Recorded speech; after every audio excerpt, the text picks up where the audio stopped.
This is episode 3 of a series I'm doing. It's called Dragon Ball Lore Explained. I am breaking down the lore of some of the lesser known parts of Dragon Ball and giving them their own moment of spotlight. On today's episode, we're covering the Namekians. I'm going to give a rundown of their lore and then go over how it applies to their history. Let's begin. Also, side note, I'm going to run through the lore pretty quickly and kind of just get to the history since just about every Dragon Ball fan knows this stuff. Another side note, non-canon content will not be included in this video except when it benefits me. You'll see what I mean at the end of the video. Appearance. Namekians are slug-like green aliens from a planet called Namek. They have antennae, pointed ears, and pink and red patches on their body. Most of the Namekians are relative to humans in size, but others, such as Kami and Piccolo, are taller than most. Biology. Namekians have massively enhanced hearing due to the size of their ears. This is displayed countless times in the series, such as when Piccolo eavesdropped on Trunks and Goku, who were incredibly far away. Over the time, he heard his phone ringing while meditating on the top of a mountain. Namekians only need water to survive, as their body is capable of transforming water into nutrients. They can, however, eat food for pleasure, as shown here. Namekians are telepathically linked to their children, and they can reach them from anywhere in the universe, as well as sense their deaths. Namekians have very large lifespans, with the average Namekian making it to 200 years old, and some even 500. They also have regeneration. They can grow back limbs and heal other wounds. This ability has been extremely helpful for Piccolo, as he suffers serious injuries several times in the series, only to fix them in seconds. There are no female Namekians. They reproduce asexually by spitting out eggs. It's kinda gross, but that's okay. Namekians can also stretch their bodies like Mr. Fantastic, usually using this to grow extremely long limbs as a tactical advantage in combat. They can also use this ability to gigantify their bodies, as demonstrated by Piccolo when he grew to the size of a Cell Max mid-fight. Cell Max is very, very big, by the way, and fought well against him because of this. This gigantification ability is only available to Dragon Clan Namekians, and before you ask, what's the Dragon Clan? I am getting to it. So there are actually 3 separate types of Namekians: Dragon Clan Namekians, Warrior Namekians, and Demon Clan Namekians. Dragon Clan Namekians are a group of Namekians that actually never fight. Their abilities rather pertain to magic. Most can heal other people, and some, such as Kami and Dende, can create our favorite dragon summoning wish orbs. Warrior Namekians are exactly what they sound like. They are Namekian warriors. They're attached to the Dragon Clan and live with them on planet Namek, but they lack the mystical abilities of their friends. They do, however, make up for that by being very strong beings. They have an average power level of 3,000 and are capable of all fusing together to create the ultimate Namekian warrior. And lastly, the Demon Clan. The Demon Clan are purely the offspring of the Demon King Piccolo. They're basically just mean, evil Namekians, to put it lightly. Now let's briefly look at their planet. Planet Namek is a large planet covered with grassy fields, mountains, small Namekian villages, and their native Ajisa trees, which the Namekians state to only be there for the purpose of enhancing the planet's beauty. The planet has 3 suns that it orbits around, eliminating nighttime on the planet, and Namek is home to several species aside from the Namekians we know, such as fish, frogs, slugs, and dinosaurs. Now that you know the basic Namekian lore, we can talk about the history. In year 41 of the Divine Calendar takes place the earliest recorded history of a Namekian. The dragon god Zalama created the Super Dragon Balls, and that's all we know about that. I seriously wish we could get more lore on him. Then there is a massive time skip in which planet Namek creates an extremely advanced society capable of space travel. But all of this is tarnished in age 261 when horrible storms ravaged the planet.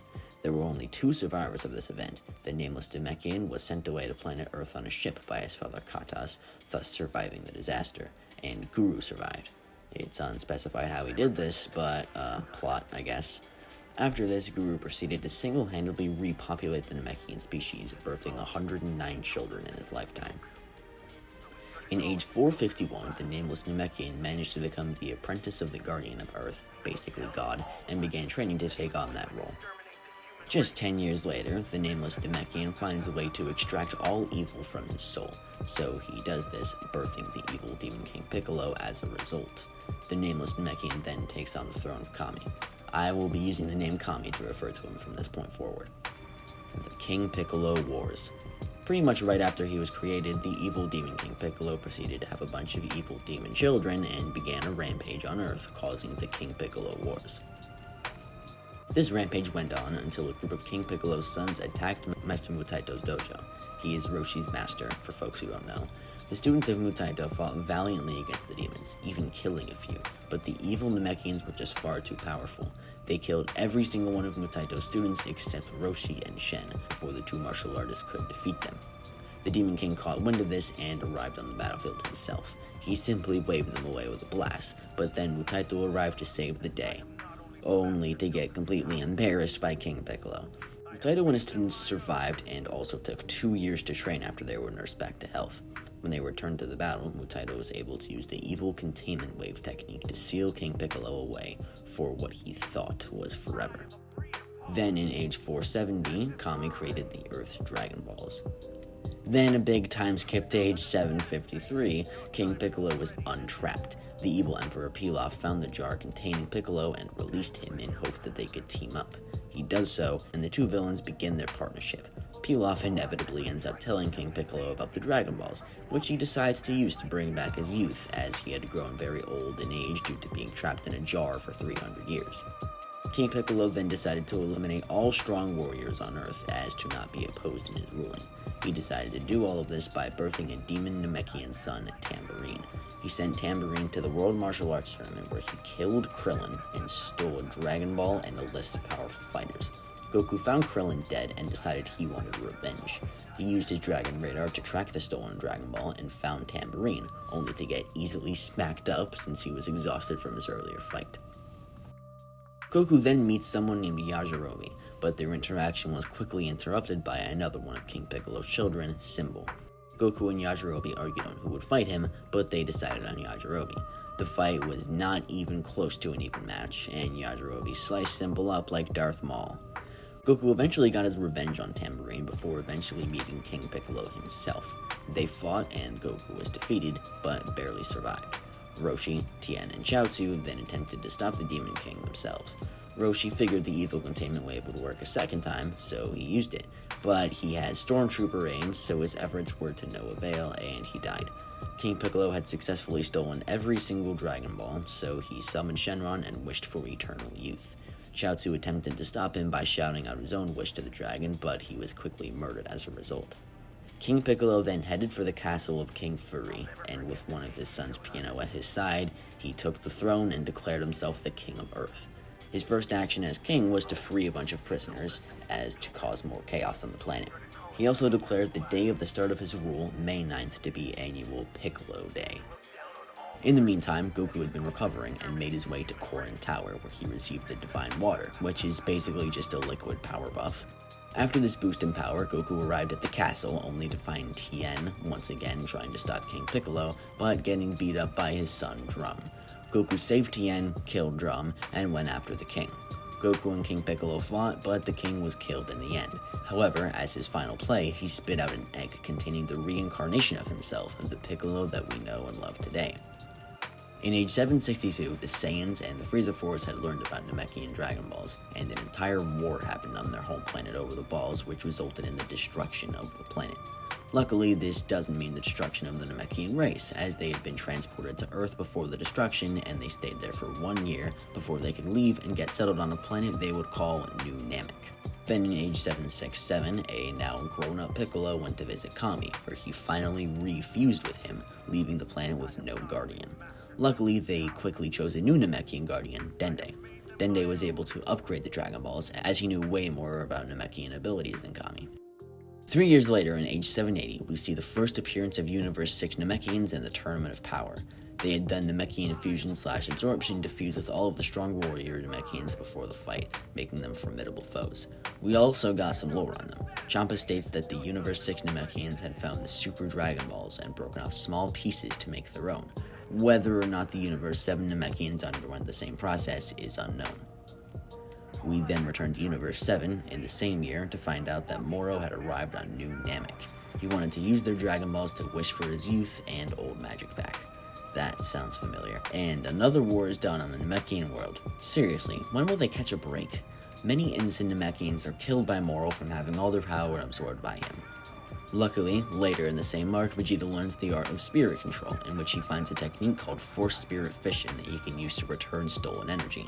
He used the technique to return all of the stolen power to the people of New Namek, and the Namekians were saved once again. If you're more curious about how Vegeta learned this technique, go back to episode 2 of this series, What is Planet Yardrat? It extensively covers that.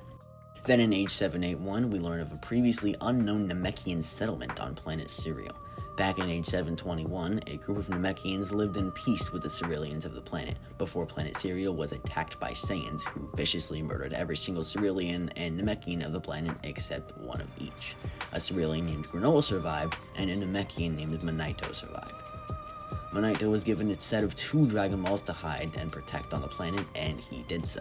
His 2 Dragon Balls were kept safe for 40 years before Granola used the balls to summon the dragon Torambo, and he wished to be the strongest warrior in the universe. Now, the reason for there being a Namekian civilization on planet Cereal is halfway explained earlier in the arc. Elder Mori of New Namek stated, "You see, we Namekians moved to this universe from another realm altogether, and I've heard that some settled in places far from planet Namek." This bit explains why there were Namekians on the planet, but it also brings up the question, where did they actually come from, and where else have the Namekians made it to? And for the final bit of canonical Namekian lore, we go to Age 782. After Piccolo was nearly defeated by Gamma 2, he wanted to reach a new height of power. He thought on how that could happen when he remembered how Elder Guru had awakened Gohan and Krillin's potential 20 years prior. He figured he would go to Dende, so he flew up to the top of the lookout and asked Dende to awaken his power. Dende told him that he was not yet capable of that, but Shenron certainly would be. So Piccolo flew back down to Earth, got the Dragon Balls from Bulma, and wished for Shenron to awaken his power. Shenron did so, granting Piccolo his ultimate form, along with another unspecified gift to go with it. Piccolo was far stronger in this form, but not strong enough to beat the Gammas. He ended up pushing himself and tapping into a separate power, what must have been the gift Shenron added to his wish. Piccolo grew largely in size, his skin turned orange, and a glowing symbol of Namekian pride appeared on his back, what seemed to be based off the Namekian Ajisa tree. This form was insanely overpowered and allowed Piccolo to have a near-fair fight against Cell Max. After the fight, Piccolo named the form Orange Piccolo. A lot of fans didn't like this name as it lacked creativity, resulting in some naming it the Ajisa form, which I quite like more. And that concludes the canonical Namekian lore. But now we're going to dive into some non-canon, as I said earlier. The reason I chose to include this next bit, even though this video is more than long enough, is because the following is the Namekian lore from the 2010 video game Dragon Ball Online. All of the lore for this game begins just under 100 years after the series, and conveniently contradicts almost nothing, allowing any Dragon Ball fan to headcanon it with 0 issue. In Age 851, the evil Mira attacked New Namek and destroyed it, forcing them to, once again, stay on Earth. The Namekians then seemingly gave up on having their own planet, likely enjoying the protection of living amongst the strong fighters of Earth. In Age 853, they made their stay official by terraforming a section of the planet to be more like their homeworld, naming it Purunga Rocks, after the Namekian dragon. The Namekians then lived in peace for over 100 years before they were forced into another war. In Age 940, a group of normal Namekians had settled on Earth near Isuris Lake. I don't think I pronounced that right. All was well, but they had unknowingly moved right next door to the old throne of Demon King Piccolo. The Namekians were slowly corrupted by the dark energy that emanated from the area. Eventually, the pure evil in the hearts of these Namekians had created an egg that they named the Evil Egg. They hid the egg away and placed a seal over it for safekeeping, but this didn't last long, as the egg hatched in Age 972. A Namekian emerged from the egg named Narok, and he was a Namekian of pure evil. Narok gained many Dark Namekian followers and began the Namekian Civil War. The conclusion of this war is completely unknown, but we do know one thing. The Dark Namekians joined forces with the Timebreakers in Age 1000, meaning this war either ended with the end of the good Namekians, or it lasted 130 plus years. And that about concludes the history of Planet Namek.